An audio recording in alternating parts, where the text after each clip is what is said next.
Bismillahirrahmanirrahim. Assalamualaikum warahmatullahi wabarakatuh. Hamdan wa syukran lillah, salatan wa salaman ala rasulillah wa ala alihi wa sahbihi wa mawalah. Raditu billahi rabba wa bil islami dina wa bi muhammadin nabiyya wa rasula amma ba'd. Yang kami hormati Ketua Dewan Pembina Yayasan Abu Lambu, Ibu Hajah Dr. Faridah Athaillah Abu Lambu. Yang kami muliakan Rais Am Pimpinan Dayah Al-Falah Abu Lambu, Ustadz Tengku Saifuddin Sa'dan beserta segenap jajaran Dewan Guru. Yang kami hormati Kepala Madrasah beserta segenap Dewan Guru. Yang kami hormati pejabat daerah Kabupaten Aceh Besar yang hadir, yang mewakili di sini. Kemudian Bapak Gesi, Imam Mukim serta seluruh perangkat Gampung Lam Jampuk. Di sini alhamdulillah hadir juga abang saya, Bapak Haji Muhammad Rum. Kami sudah lama tidak berjumpa. Kemudian adik-adik kami, anak-anak kami, santriwan dan santriwati Dayah Al-Falah Abu Lambu, serta hadirin dan hadirat yang pada kesempatan hari ini tidak dapat kami sebutkan satu persatu. Hadirin yang berbahagia, marilah kita awali sambutan singkat kami dengan mempersembahkan puji dan syukur kehadirat Allah Subhanahu wa taala, di mana pada hari ini atas izin dan muafakat kudrah dan iradah Allah, semua kita alhamdulillah dalam kondisi sehat walafiat sehingga dapat hadir ke sini dalam rangka menyukseskan pembukaan acara Vitas ke-8 yang dilaksanakan oleh Civitas Akademika Dayah Al-Falah Abu Lambu. Selanjutnya, selawat beriring salam mari sama-sama kita sampaikan kehadiran baginda Rasulullah Sallallahu Alaihi Wasallam beserta keluarga dan sahabat beliau sekalian, serta juga kita umat-umat beliau yang insya Allah akan selalu dan senantiasa mengikuti sunnah-sunnahnya dalam sisa-sisa kehidupan kita ini. Hadirin yang kami muliakan, yang pertama, kami atas nama pemerintah Aceh menyampaikan selamat dan sukses, menyampaikan apresiasi atas inisiatif-inisiatif yang seperti ini, kegiatan-kegiatan ekstrakurikuler seperti ini yang dilaksanakan oleh dayah-dayah yang ada di Aceh, terutama dayah-dayah modern.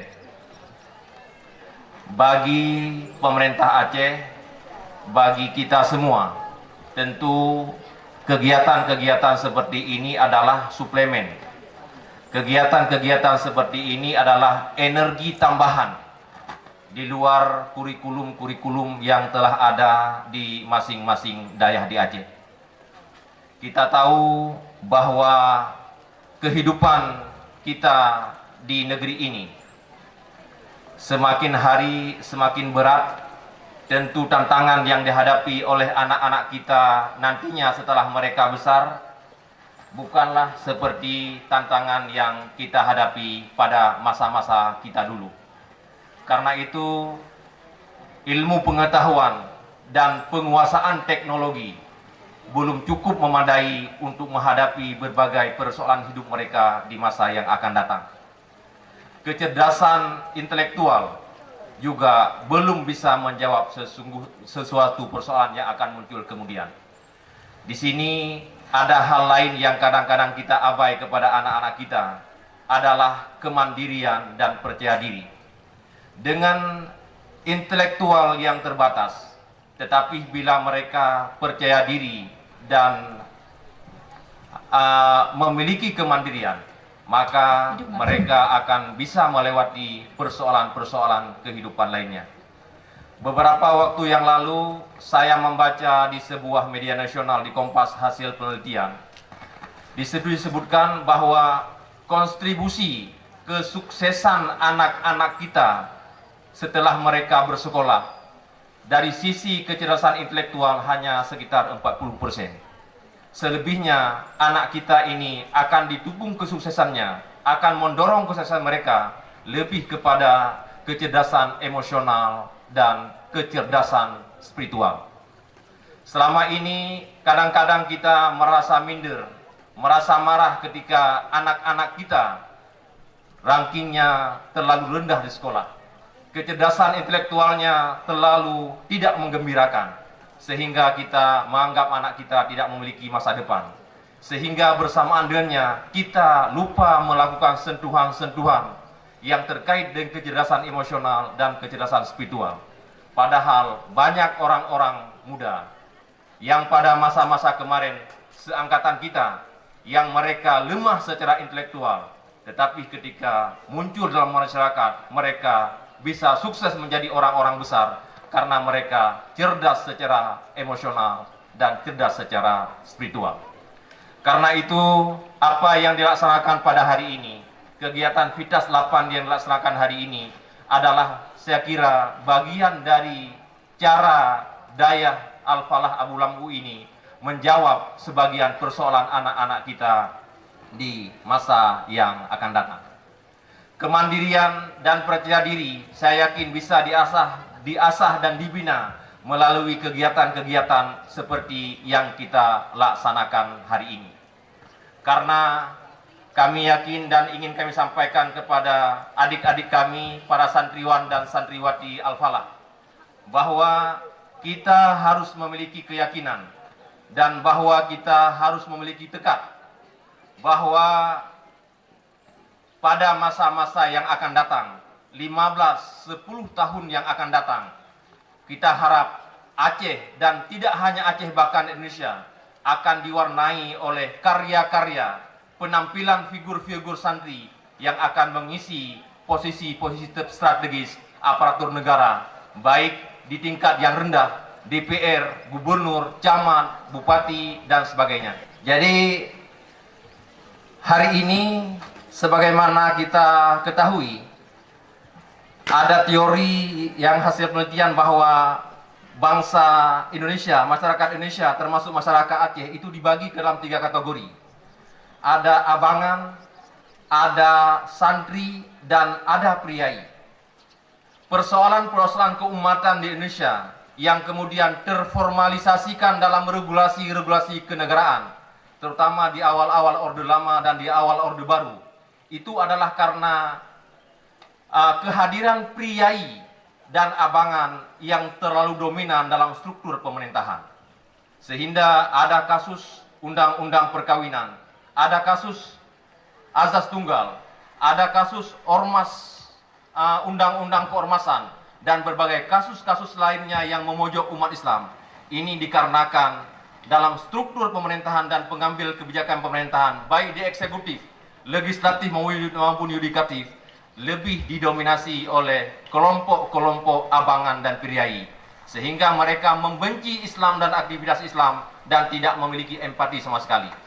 Akan tetapi kemudian hari dengan inisiatif misalnya Muhammadiyah, Nahdlatul Ulama, kemudian hadirnya daerah-daerah modern seperti Gontor dan Al-Falah dan berbagai daerah modern lainnya, maka secara pelan dan pasti kelompok-kelompok priai dan abangan ini hilang sendiri dari bumi Indonesia. Karena kelompok abangan dan priai ini, anak-anak mereka tidak mungkin mereka serahkan ke pesantren. Mereka akan serahkan kepada sekolah-sekolah yang modern. Ketika sekolah-sekolah kita, baik SMP, SMA ataupun SMK, yang dikelola oleh alumni-alumni Muhammadiyah, oleh alumni-alumni Gontor, dan alumni daerah-daerah modern lainnya, yang ke dalamnya dimasukkan materi-materi agama dan pemahaman-pemahaman keagamaan, maka secara masif dan terstruktur keyakinan mereka, kebencian mereka kepada Islam itu hilang, dan akhirnya hari ini kita merasakan dominasi abangan dan priai dalam berbagai kebijakan sudah semakin menurun. Karena itu, Bapak Ibu sekalian, melihat perkembangan dinamika di Aceh hari ini dan insya Allah di nasional hari ini, maka yakinlah bahwa alumni-alumni Dayah, alumni-alumni pesantren akan memiliki masa depan yang lebih baik nanti di Aceh.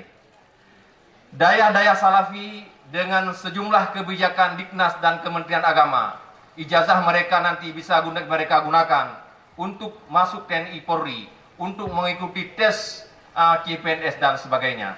Karena itu kita semua di sini, yayasan, kemudian pimpinan Dayah dan santri sekalian, mari kita sambut era baru ini dengan penuh gembira dan dengan persiapan yang memadai. Karena nantinya pada masa yang akan datang, yang akan terpilih sebagai pengelola negara adalah mereka-mereka yang cerdas, mereka-mereka yang memiliki karakter. Sehingga sebagaimana adinda-adinda ketahui, beberapa hari yang lalu ada tes CPNS, maka tes CPNS itu tidak lagi seperti pada masa-masa yang lalu. Kalau pada masa-masa yang lalu, kalau saya seorang pejabat, maka anak dan kemenakan saya pasti akan lulus sebagai CPNS. Kalau saya seorang bupati, gubernur, asisten dan sebagainya, maka sudah pasti anak-anak kita lah yang akan diprioritaskan. Tetapi kemarin dan tahun-tahun yang lalu, dengan sistem CAT, maka banyak sekali anak-anak keluarga miskin, anak-anak di pedalaman Aceh, anak-anak yang tidak pernah naik pesawat, anak-anak yang jarang sekali pakai sepatu dan baju baru, mereka lah yang kemudian lulus sebagai CPNS. Kita akan bergembira, insya Allah 10-15 tahun yang akan datang, wajah birokrasi kita, wajah legislatif kita, wajah yudikatif kita akan berubah, karena di dalamnya akan hadir anak-anak yang cerdas, anak-anak kita dari pesantren, karena merekalah pemilik masa depan yang kita harapkan. Terakhir kami ingin sampaikan bahwa pemerintah Aceh memiliki kesamaan visi dengan pemerintah pusat, bahwa sudah saatnya pemerintah memberi penghargaan dan apresiasi kepada Dayah dan pesantren, karena Dayah dan pesantren telah banyak memberikan kontribusi kepada perjuangan Republik ini. Kalau kita konversikan dengan rupiah, maka tentu pemerintah tidak akan sanggup membayar terhadap semua kontribusi pencerahan, pembelajaran yang diberikan oleh para ustadz dan ustazah di Dayah dan pesantren. Tetapi semua ini tentu bagian dari ibadah kita. Karena itu, beberapa waktu yang lalu pemerintah Aceh bekerjasama dengan Dewan Perwakilan Rakyat Aceh telah mengesahkan Kanun Penyelenggaraan Pendidikan Aceh. Kita harapkan pada tahun 2020, pada tahun anggaran 2020 nanti, Kanun Penyelenggaraan Pendidikan Dayah ini dapat kita realisasikan dengan baik. Di sana diatur sejumlah konten, termasuk konten pembiayaan dan kurikulum. Salah satu konten pembiayaan adalah disebutkan bahwa anggaran untuk penyelenggaraan pendidikan Dayah itu dialokasikan 30% dari total 20% dana pendidikan. Sebagaimana kita ketahui bahwa Undang-Undang Dasar 1945 mengamanahkan bahwa untuk anggaran pendidikan itu adalah 20% dari total APBN, total APBA dan total APBK. Maka dari total 20% itu, Kanun Penyelenggaraan Pendidikan Dayah memerintahkan agar 30% dialokasikan untuk penyelenggaraan pendidikan Dayah. Mudah-mudahan ini menjadi kabar gembira, dan pada masanya nanti kita akan mampu melakukan konsolidasi lebih baik, baik itu terkait dengan perangkat lunak maupun terkait dengan perangkat keras yang ada di Dayah dan pesantren. Bersama itu kita juga doakan semoga rancangan undang-undang pendidikan pesantren yang hari ini sedang dalam proses pembahasan di DPR RI juga akan segera tuntas dan berpihak kepada eksistensi Dayah dan pesantren. Insya Allah ketika di tingkat nasional ada undang-undang pendidikan pesantren dan di tingkat provinsi kita ada Kanun Penyelenggaraan Pendidikan Dayah, maka insya Allah kita di Dayah ini, kita orang-orang pesantren ini akan mendapat porsi dan perhatian yang sama dari pemerintah karena perintah dari konstitusi itu. Bapak Ibu sekalian, adik-adik kami sekalian, kami mengharapkan kalian untuk tetap bersemangat. Kepada orang tua santri, santriwan dan santriwati yang telah hadir di sini, tidak perlu ragu dengan masa depan anak-anak ibu dan ayahanda sekalian.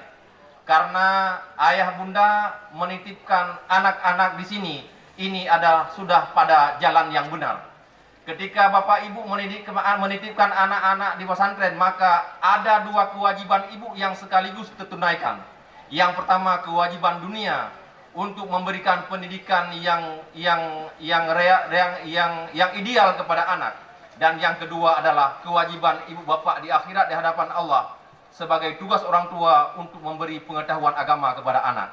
Ketika anak bapak ibu sudah di sini, maka kebutuhan di dunianya terjawab, dan insya Allah tugas-tugas dan kewajiban kita di akhirat juga akan dijawab oleh bantuan ustadz dan ustazah yang ada di sini. Yakinlah, bila semuanya telah kita serahkan kepada Allah Subhanahu wa taala, maka Allah Subhanahu wa taala tidak akan menyia-nyiakan anak-anak ibu, tidak akan menyia-nyiakan masa depan anak-anak ibu. Masa depan anak-anak ibu akan disia-siakan oleh Allah Subhanahu wa taala bila ibu angkuh dan sombong. Karena ibu merasa kuat, ibu merasa seorang pejabat, ibu merasa seorang bangsawan yang punya harta yang banyak. Lalu ibu meyakini bahwa masa depan anak ibu akan pasti dengan mengabaikan eksistensi Allah. Maka di saat itulah Allah Subhanahu wa taala akan membuat masa depan anak ibu tidak pasti dan tidak jelas. Akan tetapi ketika dengan ketawaduan, dengan menyerahkan anak-anak ibu ke dayah kepada ustadz dan ustazah, dengan memberi penghormatan dan ketakziman kepada ustadz dan ustazah, maka ibu telah melaksanakan hak-hak Allah, dan tentu Allah Subhanahu wa taala tidak akan mengabaikan hak-hak ibu, termasuk masa depan anak-anak ibu. Insya Allah tidak akan sia-sia masa depan anak-anak kita yang kita titipkan di dayah seperti ini. Kami kira Bapak Ibu sekalian, demikian sambutan singkat kami. Mohon maaf bila ada di sana sini yang tidak pada tempatnya dan tidak berkenan. Akhirnya dengan mengucapkan Bismillahirrahmanirrahim, Fitas ke-8 tahun 2019 dengan resmi kami nyatakan dibuka. Billahi taufik wal hidayah. Wassalamualaikum warahmatullahi wabarakatuh.